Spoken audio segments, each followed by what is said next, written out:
poquito. Esta red vascular, ¿no? Esta red de arteriolas y capilares. Aquí están las células. Entonces hay que entender, ¿sí?, que estas células en su citoplasma interior tienen líquido, ese es el líquido intracelular. Y todo el líquido que está fuera de la célula es líquido extracelular. Y ese líquido extracelular hemos dividido en el líquido que está con la sangre circular, que es el plasma. Ese es el líquido intravascular. Y luego tenemos acá el intersticio, ¿sí? Este es el intersticio, donde está la matriz extracelular. Es el líquido intersticial.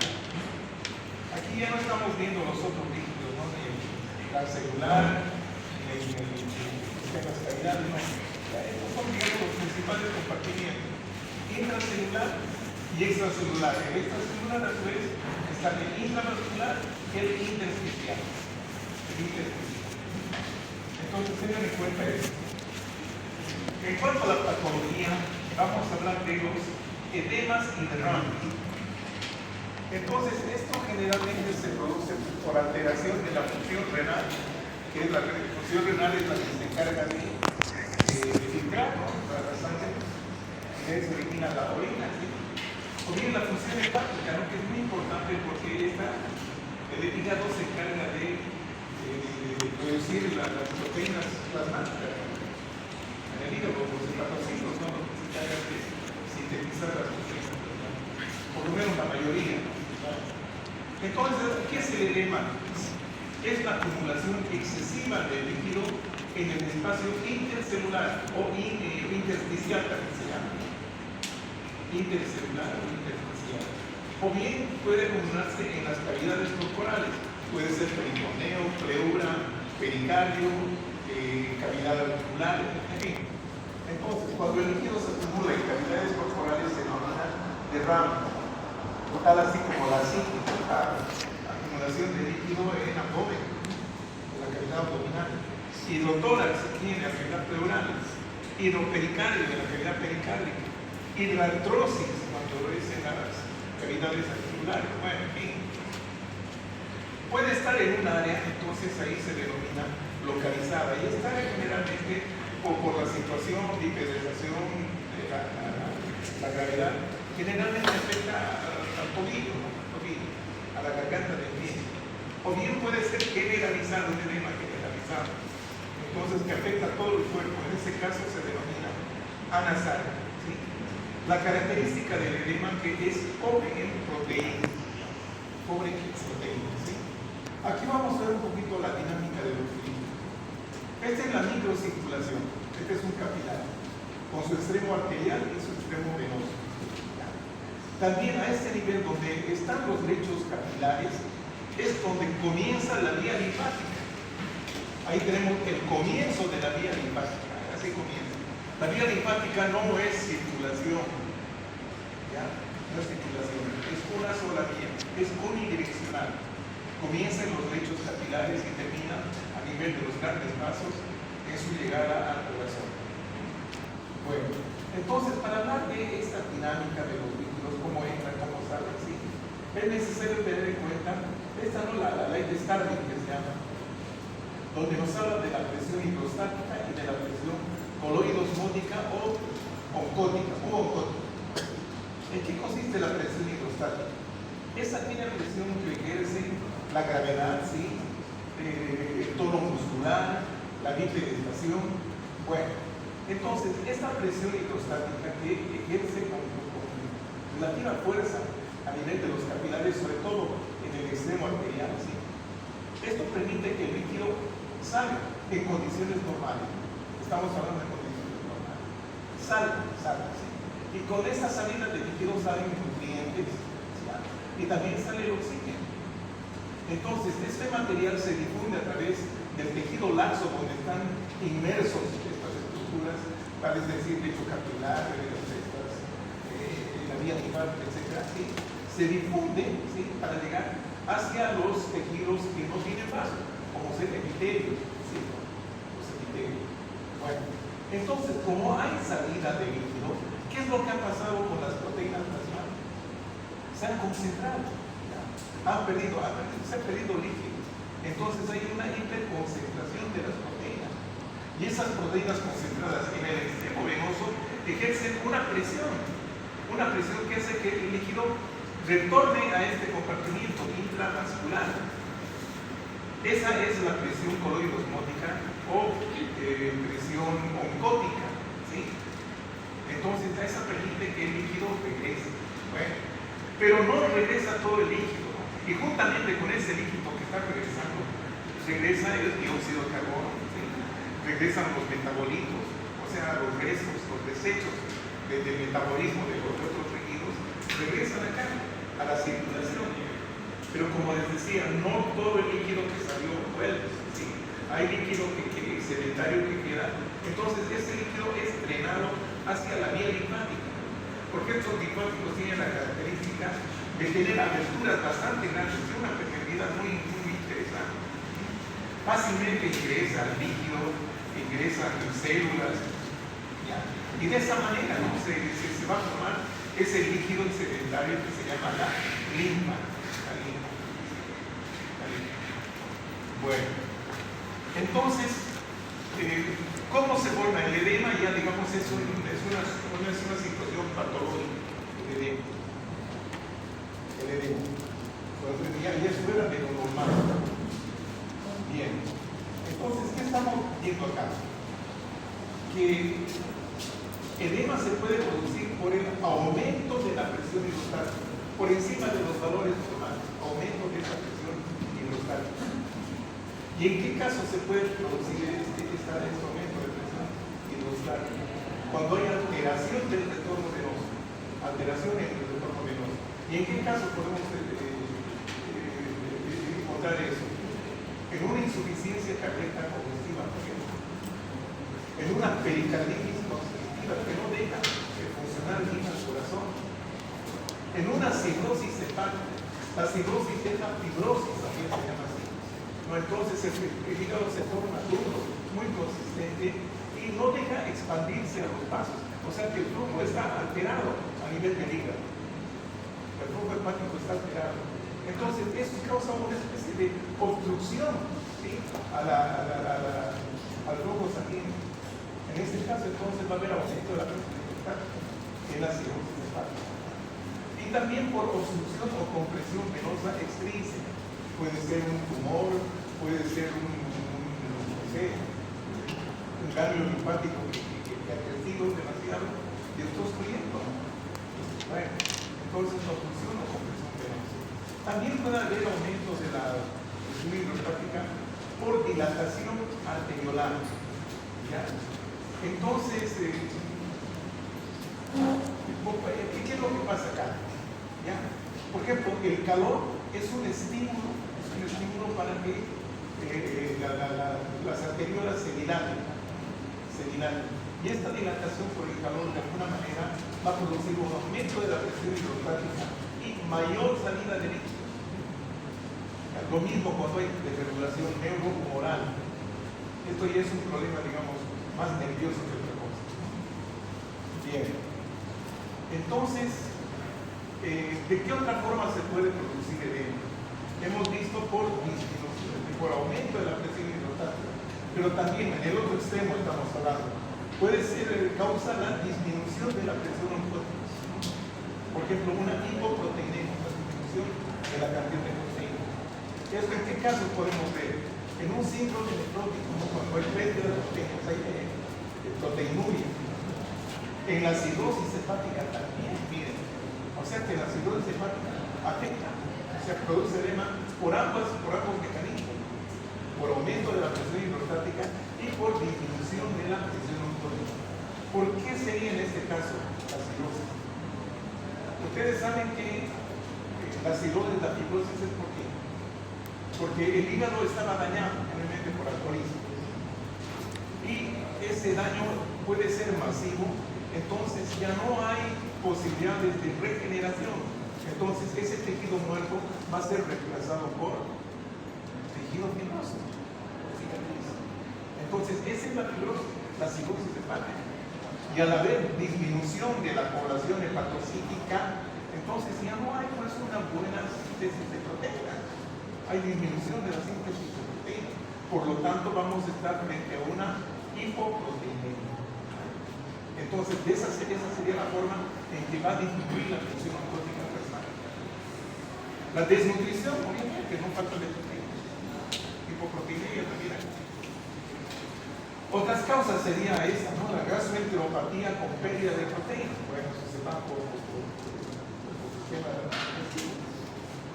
Bueno, otra causa sería la obstrucción linfática. Puede ser inflamatoria a causa de una parasitosis, puede ser por una obstrucción neoplásica, émbolos tumorales, por ejemplo. La radiación afecta mucho. Esos vasitos linfáticos que son tan delgaditos, tan delicados, son muy sensibles a la radiación y pueden dañarse. Y también postquirúrgica, ¿no? Generalmente en aquellas grandes cirugías, cuando extirpan hace que un paciente ectomía, ¿no? de algún órgano, más los ganglios, digamos, que están en la vecindad, ¿no? Sobre todo cuando se trata de un cáncer. Hay que sacar ganglios más, hay vaciamiento ganglionar. Entonces ahí también postquirúrgica puede haber el daño de la vía linfática y produce obstrucción y por lo tanto edema. Bien. Entonces, ¿qué otras formas fisiopatológicas de edema estamos viendo? Vamos a hablar aparte de las presiones, retención de sodio y agua. Entonces, esto se puede ocurrir cuando hay una ingesta excesiva de sal, sobre todo en pacientes con insuficiencia renal. Aumento de la reabsorción tubular de sodio. Esto ocurre, por ejemplo, cuando hay una disminución del flujo del riñón, una hipoperfusión renal. Y también cuando hay un aumento de la secreción del mecanismo renina-angiotensina-aldosterona. Bueno, y también podemos tener edema en la inflamación, eso que hemos visto, ¿cierto? Que es uno de los 4 signos cardinales del sepsis. Tumor, dolor, calor. Entonces, el tumor es la salida de líquido, que hace que haya un aumento del volumen localizado en la inflamación. Esto es por aumento de la permeabilidad vascular. Entonces, esto queda claro. Algunos ejemplos vamos a ver acá. Aquí este es un edema inflamatorio localizado. Se nota porque es un color rojo oscuro, la piel brillante. Acá, por ejemplo, puede ser en la raíz del miembro, puede haber una obstrucción que está provocando el edema de un solo miembro, no de los dos, de un solo miembro. Lo mismo que estamos viendo, el edema prepiliar a nivel de la zona paleolar, paleointerna. Entonces, el edema es fácilmente identificable. Cuando se hace el signo de la digitopresión, aquí 1, 2, 3, 4 dedos, se la aprieta por un tiempo determinado y luego se suelta y quedan estas depresiones de los dedos, la digitopresión. Esto ocurre cuando hay edema, ¿no? Esto se llama el signo de Godet positivo. Aquí estamos viendo la piel, ¿no? La piel se torna brillante, les decía, es por el adelgazamiento, ¿no? Hay un adelgazamiento del epidermo. Y en la dermis, lo que se ve es la separación de los fascículos colágenos por estos espacios claros que están llenos de líquido, aquí hay un vacío. Entonces, este es el edema subcutáneo. Aquí estamos ante un caso de un derrame en la cavidad abdominal, así. Una persona seguramente que está con una patología hepática, por eso se ve de color amarillento. Acá hay pericia además. Aquí estamos viendo el líquido, ¿no? Donde se va acumulando entre las vísceras. Inclusive retrorectal también se ve alrededor de la víscera. Acumulación de líquido. Así es. En el pulmón, estamos viendo acá un pulmón edematizado. Y bueno, también hay disminución de la circulación, la congestión que se llama. Entonces, esto se detecta cuando en el pulmón se le estruja, se le aprieta así, y sale acá como espuma. Es un signo característico del edema pulmonar. Obviamente, este pulmón ha sido ya Es una pista de autopsia. Aquí estamos viendo, por ejemplo, a través de la pleura visceral, ¿sí? Estamos viendo el líquido, cómo va demarcando los líquidos del pulmón, cómo se va demarcando. Parecen hechos a mano, por estas líneas blanquecinas, pero es más que líquido, el líquido de edema, que se torna así blanquecino. Y esto está cubierto por la pleura visceral. En la histología, ¿cómo vemos? Los alvéolos expandidos, y aquí con líquido, miren, con líquido. Podemos ver también que los tabiques interalveolares están muy congestivos, hay mucha congestión, hay muchos vasos dilatados. Inclusive hay salida de eritrocitos hacia la luz del alveolo. Hay extravasación de líquido. Aquí estamos viendo un ejemplo de edema generalizado. Esta es la agasada. Entonces, esto generalmente es por desnutrición, tanto en proteínas como en calorías. ¿Ya? Entonces, esto a veces es mucho descuido desde los padres que no tienen mucho conocimiento de la causa. Y a veces dicen, no, si está bien gordito, no, está edematizado, está desnutrido. Bueno, aquí tenemos un edema por obstrucción linfática, ¿no? Esto es debido a una parasitosis, la filariasis. Esto es lo que se llama la elefantiasis, así es, pata de elefante. ¿Sí? Esta elefantiasis a veces puede complicar inclusive ambos miembros, inclusive acá la piel del escroto. Ahí está. Elefantiasis, para que se vean así. Bien. Hiperemia y congestión. Esto también hay que tener un poquito de cuidado. La hiperemia es un proceso activo, eso hay que subrayar, proceso activo, donde el mayor aporte sanguíneo se debe a la dilatación arteriolar, eso también subraya, dilatación arteriolar. Ejemplo, el ejercicio muscular y otras situaciones tales como emociones, en fin.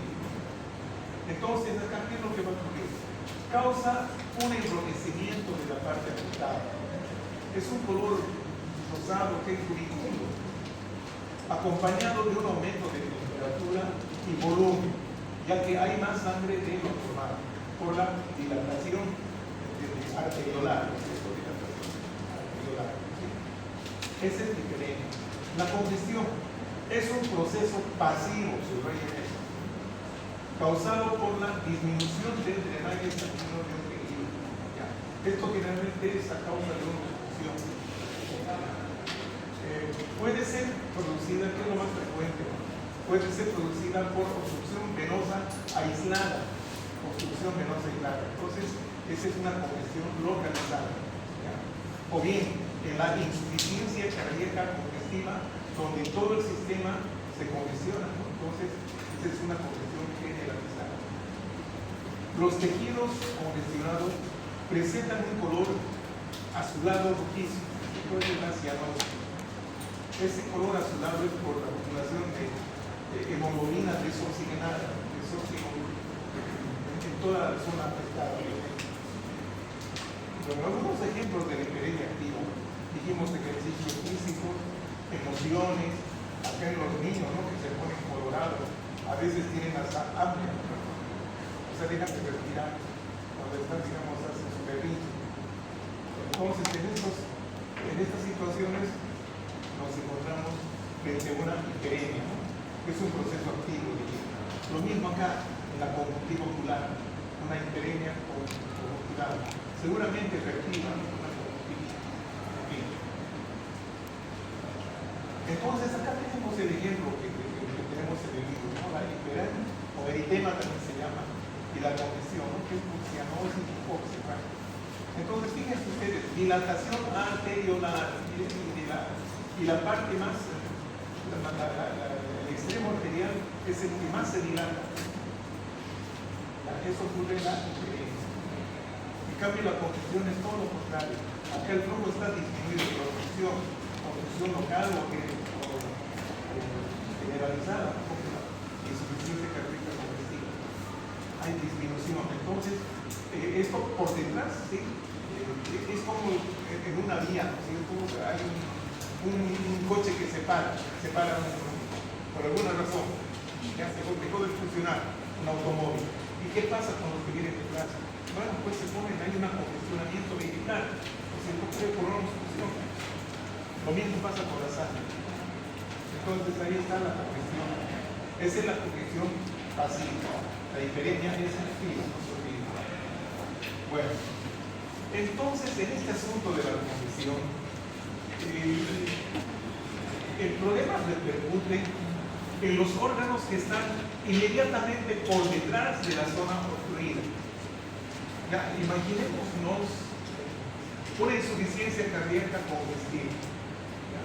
Bueno, esta insuficiencia cardíaca puede ser de ambos corazones, el derecho o el izquierdo, o bien puede ser el izquierdo o el derecho, no importa. ¿Ya? Pero el problema está en los corazones. Fisiológicamente son dos corazones y un pulmón. Así funciona la cosa. A los dos pulmones se lo toman por uno, se considera uno. Y al corazón, que es uno solo, se lo considera dos, el derecho y el izquierdo. Entonces hay que imaginarse anatómicamente con la relación de los órganos, ¿verdad?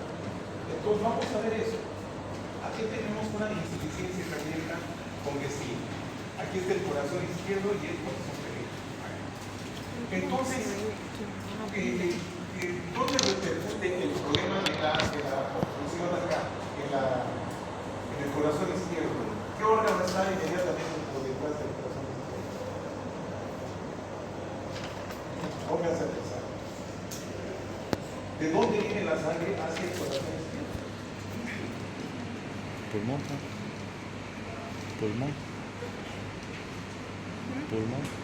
¿De dónde? ¿Cómo es la circulación sanguínea? ¿Se acuerdan?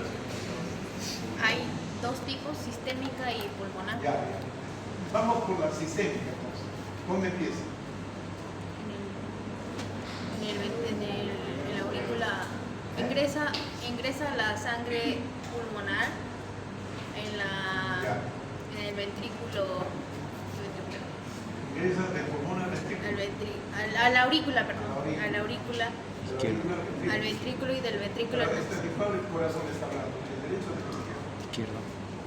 ¿Del pulmón hacia dónde va? Izquierda. Hasta Hacia la aurícula izquierda. A la izquierda. Pulmón, entonces, la aurícula izquierda, el ventrículo izquierdo, de ahí se va todo el sistema. A la aorta. Y el retorno venoso luego viene hacia dónde? Hacia la aurícula derecha. De la aurícula al ventrículo derecho. Del ventrículo derecho al pulmón. Ahí se recicla la sangre y otra vez viene la circulación. Esa circulación es la pulmonar o pequeña circulación. Y la otra es la circulación sistémica o la gran circulación. Bueno, ellos indican el punto. Entonces, si el problema fue aquí a nivel del corazón izquierdo, ¿cuál es el órgano que va a ser afectado? Pulmón.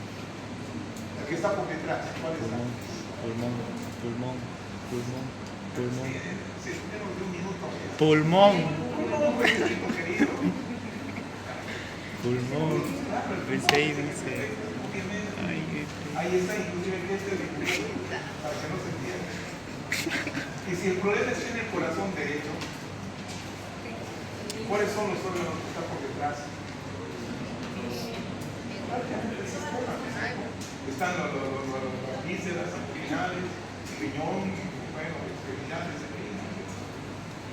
entonces acá te ven una congestión venosa sistémica, pulmonar, dependiendo de cuál de los corazones esté fallando. Ahora, si están fallando los dos, bien. Y aquí está un pulmón congestivo, más grande, más pesado, está lleno de líquido, pesado, más grande.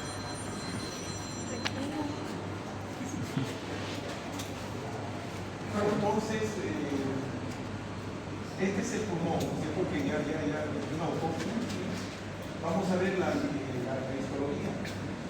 Y ustedes se puede ver algunos alveolos llenos de sangre congestiva, algunos que están llenos de líquido, pero hay mucho edema que tienen acá en líquido. Aquí están insuflados, que con hemorragia. Esta es la congestión pulmonar. Y esta sangre que se ha basado y está dentro de los espacios alveolares tiene que ser retirada, tiene que ser removida. ¿Y quién se encarga de eliminar esa sangre, de remover esa sangre? El sistema fagocítico mononuclear que tiene el pulmón. ¿Y qué células son las que se encargan de eso? ¿Ah? Los macrófagos de polvo. Claro, los macrófagos alveolares. Claro, o las células del polvo que se llaman. Bueno, entonces estas van a digerir estos hematíes, estos glóbulos rojos, y al degradarlos, sí, va a quedar el pigmento, ¿no? del hierro, abeliano. Mira, entonces eso, y eso ocurre, ahí estamos viendo, ¿no? Cargados de hemosidina, los macrófagos. Entonces, esto ocurre en la congestión pulmonar. Ahí está, miremos el eritrocito, que está siendo fagocitado y digerido por los macrófagos. Entonces, estos macrófagos que están cargados de hemosidina se les denominan las células de la congestión. Célula de la insuficiencia cardíaca. Bueno, es un mito. Células de la insuficiencia cardíaca. Pero el macrófago no es solamente, ¿no? Para ser una célula de insuficiencia, tiene que estar cargado de hemosiderina. Y la hemosiderina se obtiene de la degradación de las proteínas, de los componentes del eritrocito.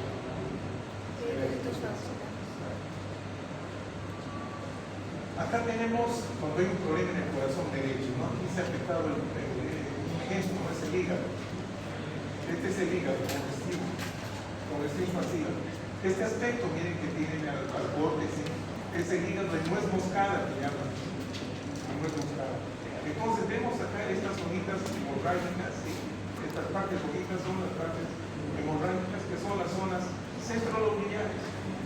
En la zona centrolobuliar de los lobulillos clásicos. Pero aquí estamos viendo macroscópicamente. Ahora, si vemos al microscopio, esto es lo que vamos a ver. Este es un lobulillo, que es la vena centrolobular. Y todos son estos sinusoides que están muy congestivos. Miren, estos son los lobulillos rojos. La congestión pasiva en el lobulillo. Bueno, eso en cuanto a congestión. Bien. Ahora vamos a hablar de la hemostasia. Es importante que ustedes tengan en cuenta esto. La hemostasia es un proceso fisiológico normal, ¿sí? Proceso fisiológico normal, que se presenta en el sitio de lesión vascular y culmina con la formación del coágulo, con la finalidad de hacer que la sangre en estado líquido permanezca dentro de los vasos sanguíneos, en la luz de los vasos sanguíneos. De esta manera. Esa es la hemostasia. Hemostasia significa parar la hemorragia. Entonces, posteriormente, cuando queda acá el tapón hemostático, el coagulito, ¿sí? ese coagulito tiene que ser, digamos, eliminado, ya que cuando se reparó el daño, ¿sí? Y este coagulito tiene que ser disuelto. Si no, sería una piedra en el zapato y muy peligroso, muy peligroso. Entonces tiene que volver a todo a la normalidad. Bueno, entonces esto es importante que tengan en cuenta, ¿sí? Para que se produzca la hemostasia, depende de la participación de, ahí está, el endotelio vascular, participan las plaquetas, participan los factores de la coagulación, ya sea plaquetarios o plasmáticos, no hay problema. Bueno, esa es la hemostasia. Ahora, ¿cuál es la contraparte? Es la trombosis. La trombosis, que también es una especie de coagulación, dice acá, se produce por activación inadecuada de los mecanismos de la hemostasia, o sea, la coagulación, ¿ya?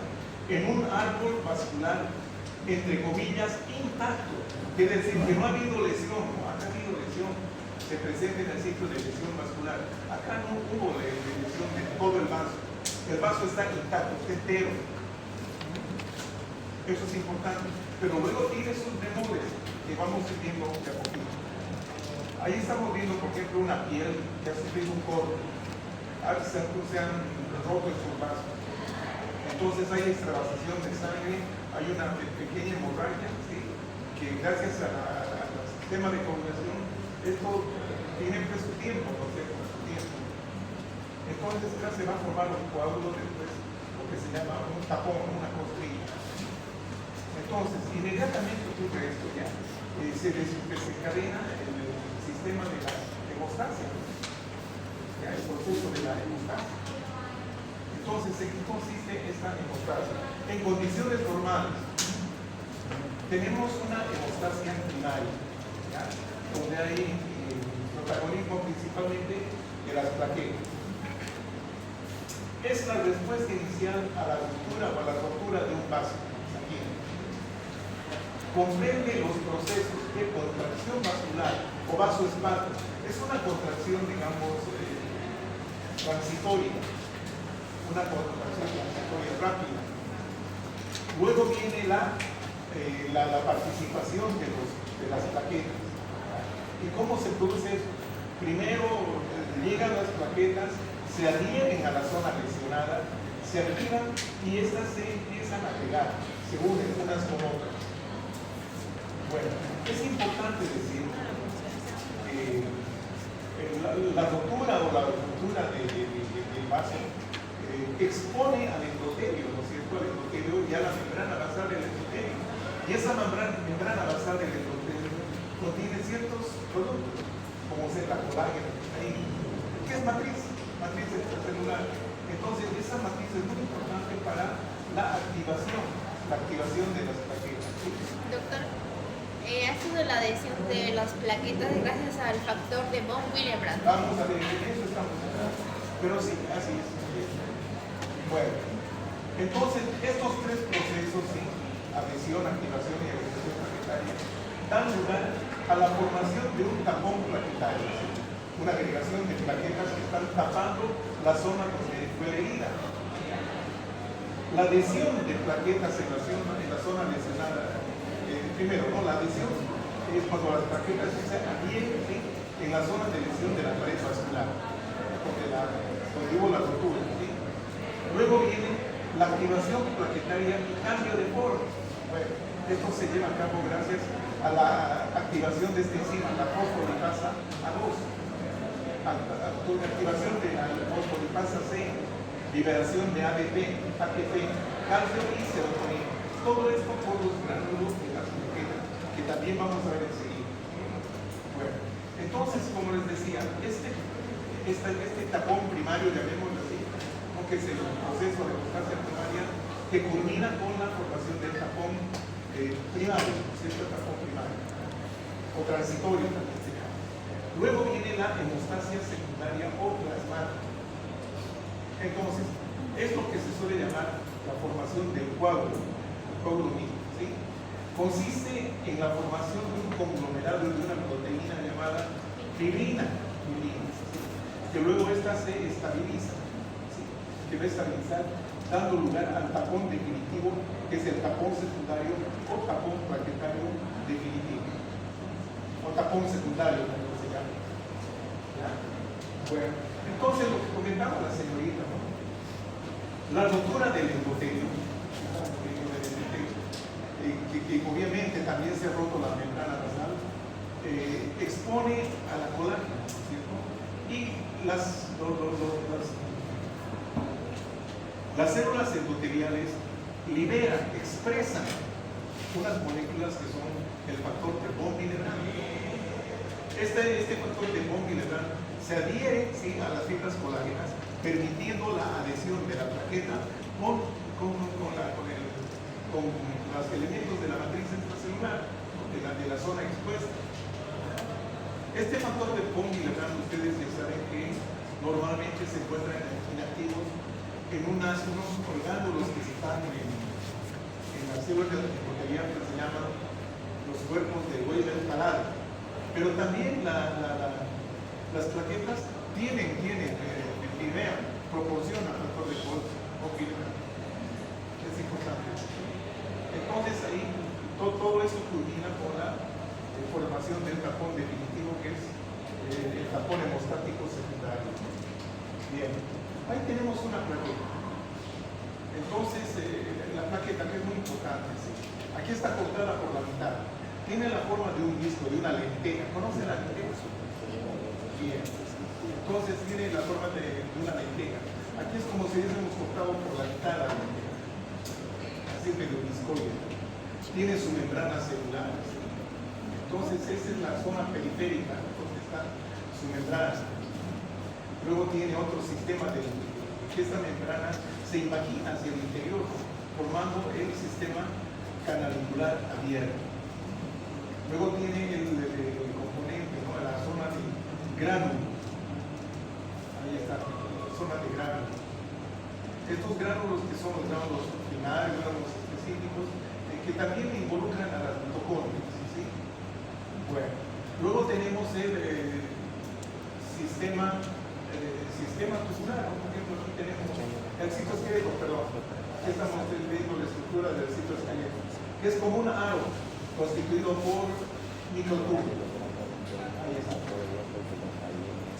Bueno, y tenemos otros túbulos acá en el interior que se denominan el sistema tubular denso. Bueno, vamos a ir viendo poco a poco esto. Bien. Entonces, las plaquetas son fragmentos citoplasmáticos anucleados en forma de disco y tienen un diámetro de 2 a 3 micrómetros, que son esenciales para la hemostasia. ¿Sí? Su estructura de la plaqueta se divide en 4 zonas: la periférica, donde está la membrana, y también el glucocáliz. En la membrana periférica, obviamente, existen una serie de glucoproteínas que son receptoras, ¿sí? Y el glucocáliz, que también son carbohidratos en realidad, ¿no es cierto?, que ayudan a fijar los factores de la coagulación, ¿sí? Estas moléculas del glucocáliz. Bueno, luego tenemos una zona estructural, donde está el citoesqueleto, donde vimos ese aro de microtúbulos. Tenemos la zona de orgánulos, donde están todos los gránulos que hemos mencionado, alfa, beta, delta, y también están lisosomas y mitocondrias. Y el sistema membranoso, que involucra simplemente al sistema canalicular y al sistema tubular denso. Vamos a ir viendo eso de a poquito. Bien. Los gránulos específicos, no estamos hablando ya de la zona granular, los gránulos específicos de la plaqueta. Tal vez los más importantes sean estos, los gránulos alfa. Estas contienen proteínas específicas plaquetarias, como ser la P-selectina en su membrana, el gránulo, ¿no? La P-selectina. ¿Se acuerdan de la P-selectina? Selectina plaquetaria, es una molécula de adhesión que participa en el rodamiento. ¿Se acuerdan? Bueno, en los eventos celulares de la inflamación aguda. Bueno, contienen proteínas implicadas en la población, como el fibrinógeno, ¿sí? El fibrinógeno luego se convierte en fibrina, el factor 5 de la población y el factor de von Willebrand también. Entonces, en los gránulos alfa hay factor de von Willebrand, no solo en los cuerpos de Weyl-Parade. Bueno, factores proteínicos que tal vez participen en la cicatrización o reparación del hígado. Por ejemplo, fibronectina, factor plaquetario 4, el F4, ¿sí? que se une a una quimiosina, ¿no? Y estas se van a unir a una otra molécula anticoagulante que es la heparina. Luego tenemos que contienen, ¿sí?, el factor de crecimiento derivado de plaquetas y también el factor de crecimiento transformante beta. Entonces, todos estos productos están contenidos en los gránulos alfa, que son proteínas específicas plaquetarias. Los gránulos densos contienen ATP, adenosín-trifosfato, calcio ionizado, calcio iónico, serotonina y adrenalina en pocas mínimas cantidades. Y luego tenemos los lisosomas. Estos lisosomas que obviamente contienen enzimas degradativas, enzimas hidrolíticas. Bien, entonces acá tenemos la lesión de un vaso sanguíneo donde la pared ha sido lesionada. Ahí estamos viendo, sí, por paso. Primero vienen las plaquetas, se van a unir acá para luego adherirse, ¿sí? Unas con otras o bien con los elementos o los componentes de la membrana basal, de la meca. Entonces, cuando ya se han unido unas con otras, se produce la activación plaquetaria. Entonces, cuando una plaqueta se activa, cambia de forma. Antes eran así redonditas, gráciles, bonitas, y acá se tornan espesas. Están ya activadas. Eso significa que tienen capacidad de secretar sus contenidos de sus gránulos, ¿cierto? Bueno, acá ya las plaquetas se están agregando para formar el tapón hemostático. Bueno, ahí está el colágeno, el colágeno tipo 4 que tenemos acá en la membrana basal. Esta es la zona de lesión. Aquí es para comparar lo que es una plaqueta en reposo y una plaqueta activada. Miren la diferencia. Bueno, entonces seguimos con la hemostasia normal, ¿cierto? Entonces, una vez que se ha formado el cuadro, ahora viene la estabilización y resolución del cuadro. Entonces, el coágulo está formado por fibrina polimerizada, ¿sí? Polimerizada. O sea, son varios fragmentos, varias moléculas de fibrina que se polimerizan para formar una especie de red. Y en esta red están contenidas plaquetas, hay eritrocitos, hay neutrófilos, en fin. Y también dice acá que se contraen para formar el tapón permanente. Entonces está o coágulo que impide la hemorragia. Es el tapón definitivo. Entonces, para la resolución del coágulo, para que este coágulo no permanezca ahí obstruyendo, molestando, ¿sí? entran en juego mecanismos contrarreguladores de la coagulación o anticoagulantes, como por ejemplo el activador del plasminógeno, activador del plasminógeno tisular. Este es así, activador del plasminógeno tisular. Tisular es de tejido. Entonces, ¿qué hace este activador del plasminógeno? En la sangre no circulante existe otra proteína que se llama el plasminógeno. Y este activador del plasminógeno lo que hace es activar ese plasminógeno en plasmina. Y la plasmina es el producto activo que va a producir la reabsorción del coágulo, que para decir la fibrinólisis. La fibrinólisis. La fibrinólisis. Bien. Entonces, en eso consiste, digamos, ya toda la historia de la hemostasia. Bueno, aquí vamos a ver un poco de figura, ¿cierto? Ahí tenemos la vasoconstricción transitoria divina o vasoconstricción refleja. Aquí está el endotelio, su membrana basal, el músculo lisoideo, pero es una arteriola, ¿no? Esto generalmente ocurre en la microcirculación, arteriolas capilares. Esta es la luz donde vemos dos ejemplos.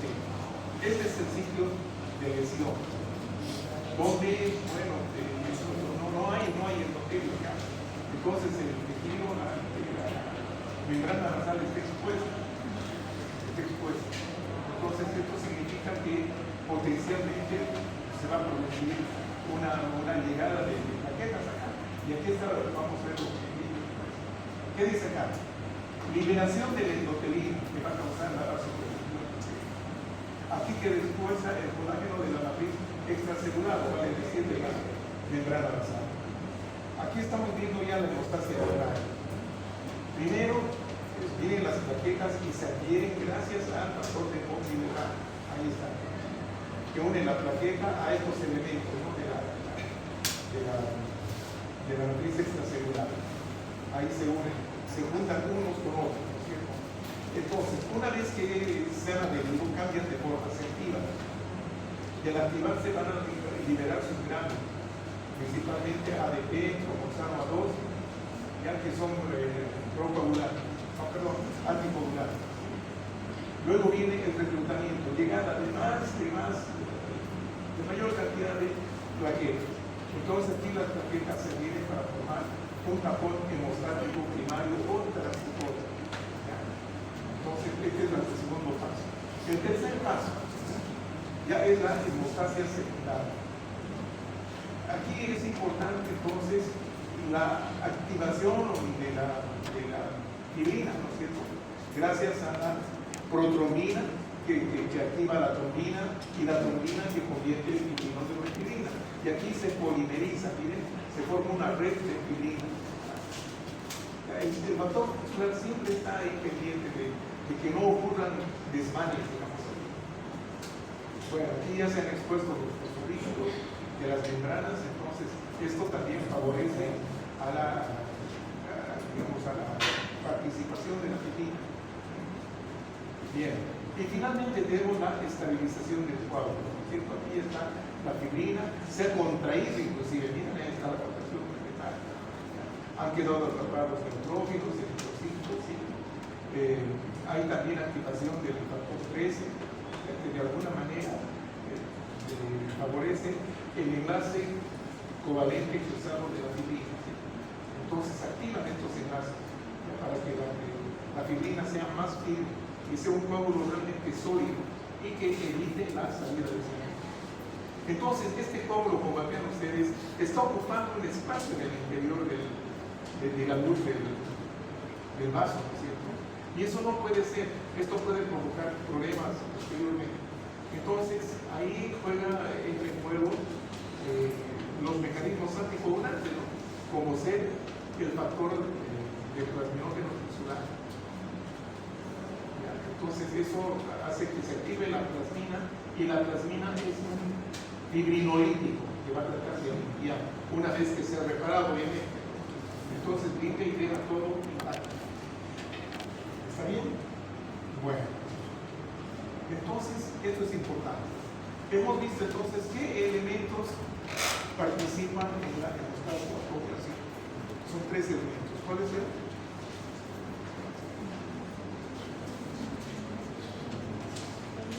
El endotelio, las plaquetas, Factor de y coagulación. el sistema de coagulación. Lo que hemos visto hasta el momento son las plaquetas. ¿Cómo participan? Tapón primario, tapón secundario, estabilización del coágulo. Ya se forma el coágulo y se resuelve. Eso es en condiciones normales, ¿sí? Bueno, ahora, ¿cómo participa el endotelio ya en la hemostasia?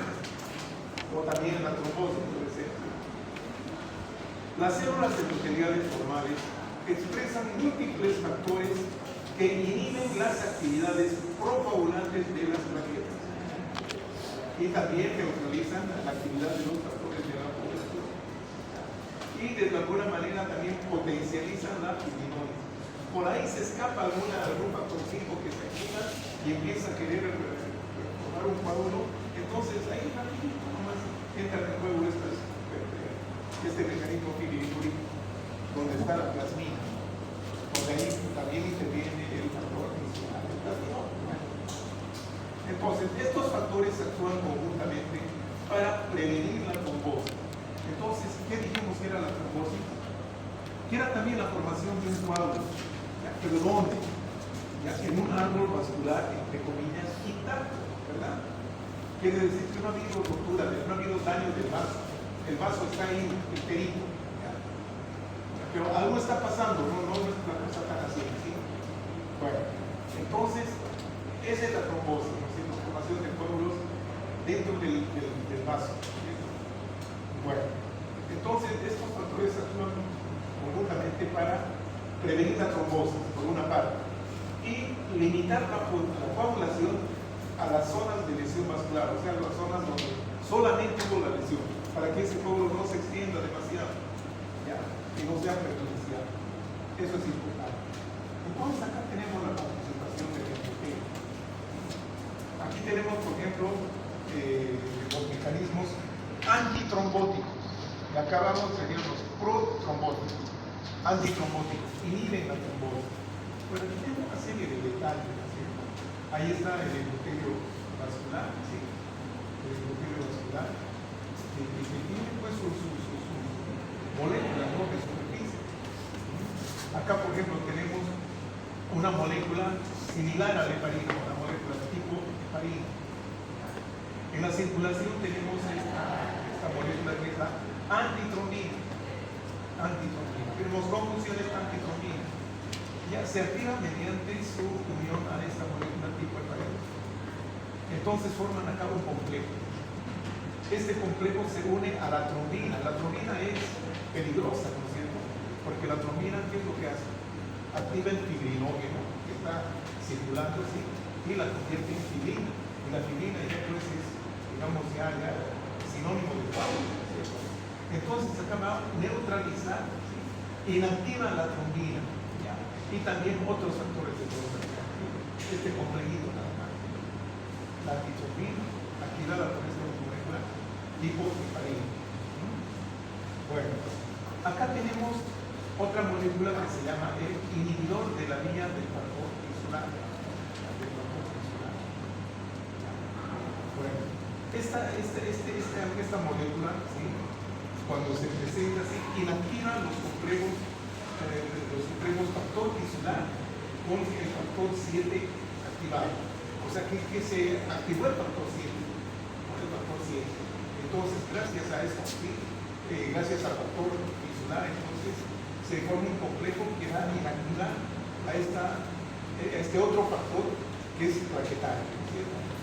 Bueno, por esa parte. Por otra parte, algunas moléculas de trombina siguen ahí dando vueltas, ¿cierto? Pero para eso existe otra segunda instancia, que es la trombomodulina, también expresada por el MTP. Entonces acá se une, ¿sí? Y esta trombomodulina trombina, ¿sí? Actúa sobre la proteína C circulante. ¿Qué hacen? Activan esa proteína C. Y esta proteína C, que necesita siempre un sustrato, en este caso sería la proteína S, también circulante. Entonces, gracias a esto, van a tener esa capacidad de inactivar otros factores de la población que se han activado accidentalmente, como por ejemplo el factor 5 y el factor 8, que se activaron. Entonces, los neutralizan. Por otra parte, tenemos los efectos endoteliales de la prostaciclina, ¿no? Que es el ácido araquidónico, derivado del metabolito del ácido araquidónico, y el óxido nítrico y la adenosina difosfatasa, que estos productos inhiben la agregación plaquetaria, o sea, no permiten que las proteínas, que las plaquetas se unan. Entonces, aquí tenemos el factor circular de plasminólisis que activa la fibrinólisis mediante la activación de la plasmina. Plasminógeno y plasmina. Y la plasmina es como les decía, un potente fibrinolítico. Entonces son estos los mecanismos anticoagulantes. Veamos los procoagulantes. Entonces es interesante ver la participación del factor de von Willebrand, ¿cierto? Que tiene dos orígenes en este caso. Por una parte, cuerpos de Weber-Palade del endotelio, y segunda parte, los gránulos plaquetarios, ¿no? Ahí están las cosas. Entonces, ¿qué es el factor von Willebrand? Es una glucoproteína que tiene muchos monómeros, por eso se llama también multigénico, es grande. Entonces, está presente en el plasma sanguíneo, sí, por su presencia en la plaqueta. Y se produce de forma constitutiva gracias a la activación de los cuerpos de Weber-Palade, ¿no? Del endotelio. Y bueno, también se dice que este factor de von Willebrand también se produce en los beta-cariocitos. ¿Y por qué no durante el periodo fetal en el tejido conectivo, ¿no? De sentimatosa? Bueno, esa es la historia del factor de von Willebrand. Bueno, el último componente es el sistema de la coagulación, ¿cierto? Entonces, esto es tratado de conseguir esta diapositiva, que es lo más fácil que pudimos explicar. Para que se produzca el coágulo, ¿sí? O sea, para que se active la fibrina, que es sinónimo de coágulo, les decía, existen dos vías, la vía intrínseca y la vía extrínseca. ¿En qué consiste la vía intrínseca? Es cuando hay contacto de la colágena sobre el nucleo, o sea, de la membrana basal, de la meca, de la membrana basal. Esto inmediatamente activa el factor 2, que es el factor de Hagemann, por una parte. Por otra parte, la vía extrínseca es cuando hay daño tisular, o sea, cuando hay un corte. Acá puede ser una que se haya desprendido una célula endotelial, pero el vaso está completo, no hay problema. Pero aquí hay cuando hay daño, ¿cierto? Entonces aquí hay activación del factor tisular que va a activar el factor 7. Entonces vean ustedes, ambas vías convergen en la activación del factor 10 de la coagulación.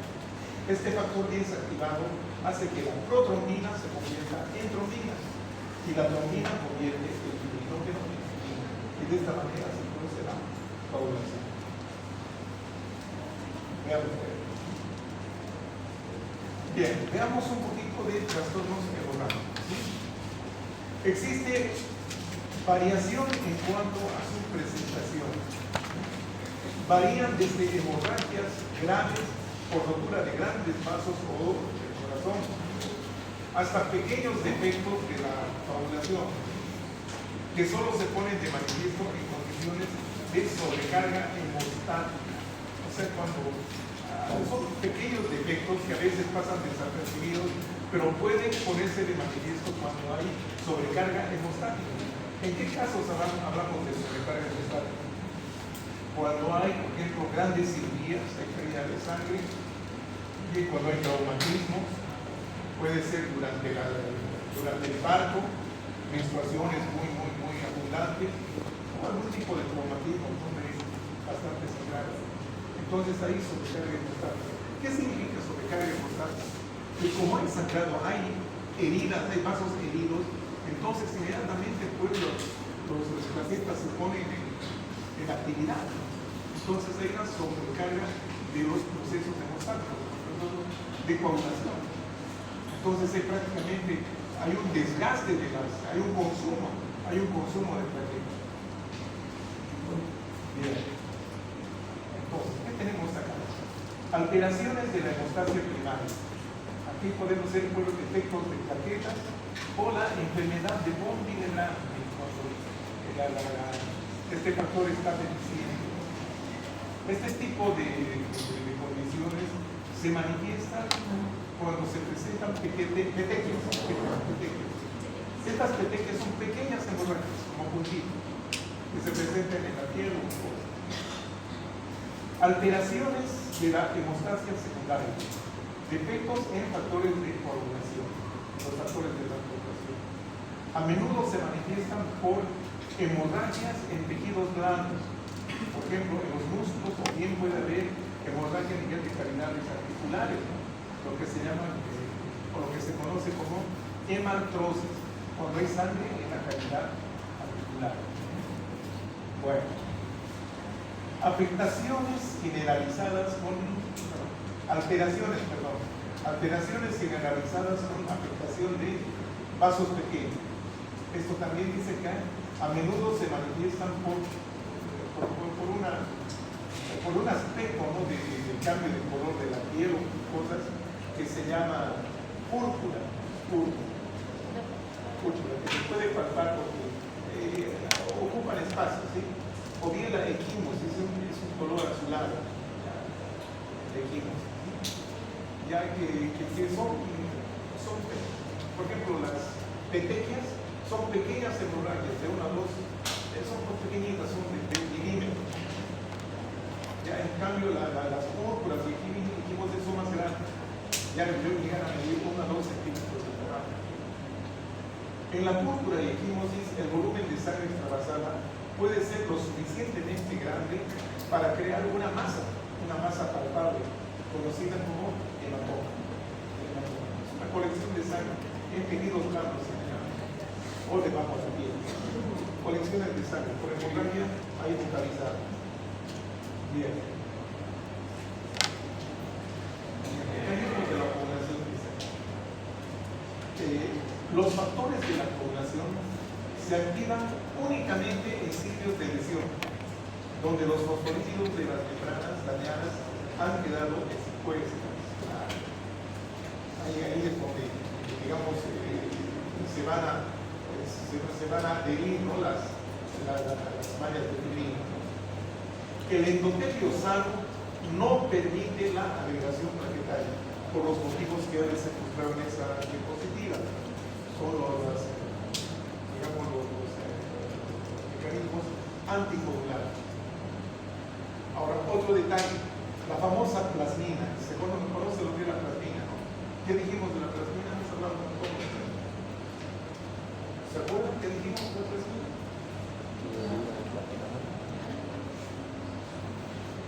Acá es importante la participación del factor tisular del plasminoma.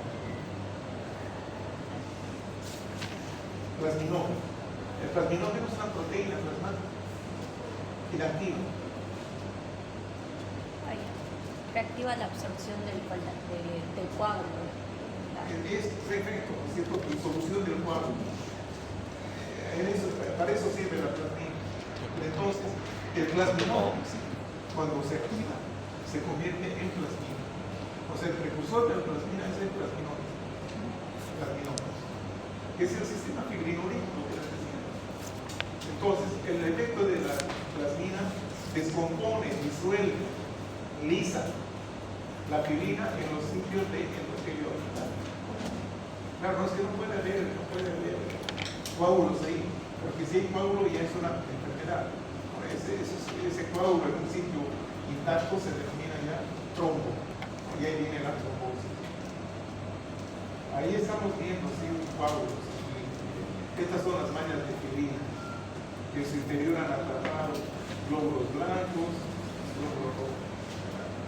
Este es el coágulo. Y justamente vamos a hablar de la trombosis ahora. Entiendan bien eso.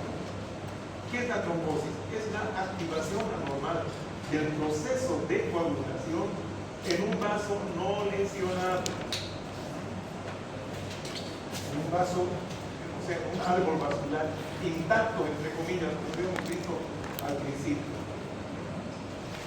¿Ya? Eso consiste la trombosis.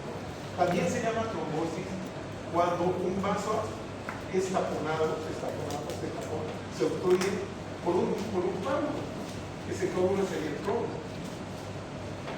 En un vaso que está lesionado levemente. Acá, digamos, el vaso en sí no ha sido lesionado, sino simplemente algún problemita que es el endotelio. El endotelio se ha alterado de alguna manera y ha permitido que se forme un coágulo. Entonces está formándose un trombo. El trombo es el coágulo, es lo mismo. Bueno, entonces factores que influyen en la trombosis. Acá nos menciona la tríada de Wilson, ¿sí?, que consiste en lesión endotelial. Porque, por favor, esto de lesión endotelial se circunscribe simplemente al endotelio, la parte superficial. La pared del vaso no tiene nada que ver, está intacta la pared. ¿Entienden? Aquí hay problemitas a nivel del endotelio, por alguna razón que vamos a ver. Puede ser por alteración del flujo, que puede presentarse de un rebalso o bien muy fuerte, turbulencia o muy turbulenta. Después, estados de hipercoagulabilidad. Esto es ya de cada paciente que tiene problemas de que nada se coagula. Hipercoagulabilidad. Bueno, la lesión endotelial, ¿ya?, es el resultado de la interacción entre los componentes de la matriz subendotelial y el factor tisular que han quedado expuestos. O sea que ha habido algún problemita a nivel del endotelio, ¿sí?, que ha dejado un espacio y ha quedado expuesto, digamos, el tejido subendotelial. Entonces ahí entra en juego el factor tisular. ¿Ya? Seguidos de adhesión plaquetaria. ¿Ya? Como ha quedado expuesto, obviamente, ya ahí se produce la adhesión plaquetaria, que es el primer paso para la formación del coágulo. Esta lesión endotelial es el factor predisponente de los tres, de la tríada. Este es el factor predominante. Afecta principalmente al corazón y a las arterias. Al corazón y a las arterias. Puede producirse por estrés hemodinámico, vale decir, hipertensión arterial, válvulas cicatrizales, infecciones donde hay liberación de toxinas bacterianas, en cuadros de hipercolesterolemia, donde el colesterol está muy alto, en casos de tabaquismo, también en radiación, ¿no? Cuando está siendo expuesta la persona a radiación por alguna razón, algún motivo. Bueno, entonces, esta lesión endotelial que les comentaba puede ser provocada por especies, digamos, reactivas del oxígeno, o bien otro tipo de radicales libres, ¿cierto? Y también enzimas proteolíticas que dañan a las células endoteliales. Y el daño está en la célula endotelial, en esa celulita tan importante y tan delicada. Bueno, entonces puede también haber producción de estas citocinas o citoquinas proinflamatorias que inducen apoptosis en las células endoteliales. O sea, la célula endotelial está bien, tranquilita, pero de pronto vienen estas citocinas proinflamatorias que van a inducir a que esa célula endotelial entre en ese estado de apoptosis o muerte celular. También las infecciones virales, como la infección del SARS-CoV. Bueno, el COVID, por ejemplo, es un ejemplo, ¿no? Donde había este problema de hemorragias del pulmón, por ejemplo, ¿no es cierto? Justamente por este problema, ¿no? El virus que atacaba las células endoteliales, provocaba pequeños combos, ¿sí?, a nivel del pulmón, y luego se producían las hemorragias. Esa insuficiencia respiratoria que fue la causa de la muerte de mucha gente, porque había que introducir un respirador para poder ventilar a ese paciente. Pero a veces no se lograba eso. Estos microtrombitos ya provocaban esa insuficiencia respiratoria. Es el virus del COVID hacía eso.